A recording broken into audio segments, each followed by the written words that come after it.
Lecture 1.5 difference between electric charge and mass.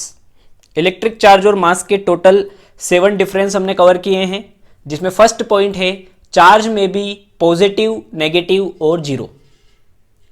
Charge positive भी हो सकता है, हमने पढ़ा है कि जब डिफिशियंसी ऑफ इलेक्ट्रॉन होती है तो पॉजिटिव चार्ज आते हैं। नेगेटिव हो सकता है जब एक्सेस ऑफ इलेक्ट्रॉन आते हैं तो नेगेटिव चार्ज आ जाता है। और जीरो तब जब पॉजिटिव और नेगेटिव चार्ज मतलब कि नेट चार्ज किसी बॉडी में जीरो होते हैं, मतलब पॉजिटिव और नेगेटिव चार्ज इक्वल होते हैं।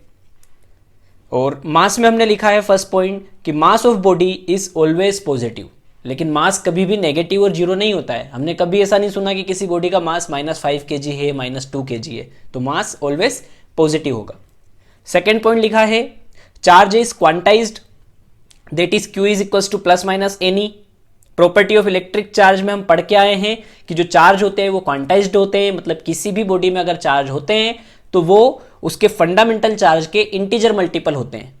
लेकिन मास के साथ ऐसा नहीं है, इसलिए हमने लिखा है मास में कि quantization of mass is not yet established, मतलब कि अभी तक क्वांटाइजेशन ऑफ मास से रिलेटेड कोई भी लॉ नहीं आया है। थर्ड पॉइंट हमने लिखा है charge present on a body does not depend on the velocity of the body. इसका मतलब यह है कि अगर किसी बॉडी में चार्ज है और उस बॉडी में मोशन भी हो रहा है तो उसकी स्पीड या वेलोसिटी के साथ उसके चार्ज में कोई भी चेंज नहीं होता है।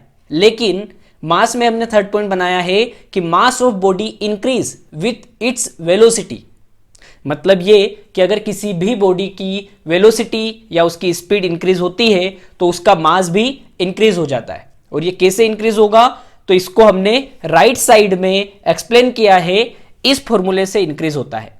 m is equals to M naught upon √1 minus V square upon C square. ये फॉर्मूला 11th का था, फिर भी हम इसको थोड़ा सा एक्सप्लेन कर देते हैं कि जहां पे जो m है ये मास ऑफ मूविंग बॉडी है और जो m नॉट है वो उस बॉडी का रेस्ट मास है। अब क्या होता है कि कई स्टूडेंट को ये कंफ्यूजन आता है कि सर सच में मास जो है वो स्पीड के साथ चेंज होता है और स्पीड इंक्रीज होती है तो मास भी इंक्रीज होता है। तो देखो ये हमारी डे टू डे लाइफ में हमें पता नहीं चलता है। ऐसा क्यों? क्योंकि v यहां पर क्या है, स्पीड ऑफ बॉडी, और c कौन है, स्पीड ऑफ लाइट। तो इस फॉर्मूले में अगर हम देखें तो यहां पे v square upon c square दे रखा है। अब v मतलब हम हमारी डे टू डे लाइफ में 100 मीटर पर सेकेंड, 200 मीटर पर सेकेंड चलते हैं, लेकिन जो स्पीड ऑफ लाइट होती है वो 3 × 10⁸ मीटर पर सेकेंड होती है।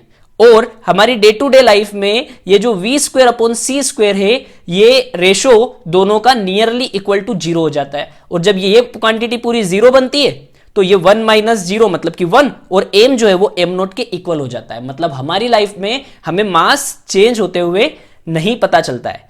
बट हम इलेक्ट्रोमैग्नेटिज्म में चार्ज की बात करेंगे और यहां पर जो इलेक्ट्रॉन की स्पीड होती है वो 10⁶ मीटर पर सेकेंड होती है, इसलिए उनका मास चेंज होगा क्योंकि v स्क्वायर मतलब यहां पे जो रेशो होगा वो 10⁶ मीटर पर सेकेंड का, और c स्क्वायर यहां पे जो रेशो होगा वो 10⁸ मीटर पर सेकेंड का। और इस कंडीशन में इलेक्ट्रॉन का या फिर चार्ज का मास चेंज होता है।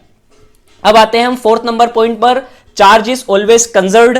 प्रॉपर्टी ऑफ इलेक्ट्रिक चार्ज में हमने कंजर्वेशन ऑफ चार्ज भी पढ़ा है, और बट मास के अंदर हमने लिखा है कि mass is not conserve as it can be change into energy and vice versa, E is equals to mc square. तो 11th में हम सब पढ़ के आए हैं, हमने सुना भी है E is equals to mc square Einstein's mass energy equivalent है, जिसमें मास एनर्जी में और एनर्जी मास में चेंज होती है, लेकिन चार्ज कंजर्व रहते हैं। वो हमेशा किसी भी हाई एनर्जी फिजिक्स में भी कंजर्व रहेंगे, चेंज नहीं होते। 5th नंबर पॉइंट में लिखा है electrostatic force between two charges may be attractive और रिपल्सिव। ये हम पढ़ के आए हैं कि सिमिलर टाइप के लाइक चार्ज में रिपल्शन होता है और अपोजिट अनलाइक चार्ज में अट्रैक्शन होता है, लेकिन gravitational force between the two masses are always attractive. ये भी हम पढ़ के आए 11th में कि जो ग्रेविटेशनल फोर्स होता है वो ऑलवेज अट्रैक्टिव नेचर का होता है। 6th पॉइंट में लिखा है charge can not exist without mass, और मास में हमने लिखा है कि mass can exist without charge. तो इसको हम प्रॉपर्टी ऑफ चार्ज में डिटेल में समझ चुके हैं। मैंने आपको इस पेन के एग्जांपल से समझाया था कि इस पेन में अभी मास है तो जरूरी नहीं कि इसमें चार्ज होंगे, लेकिन अगर इसमें चार्ज है तब भी इसमें मास होंगे।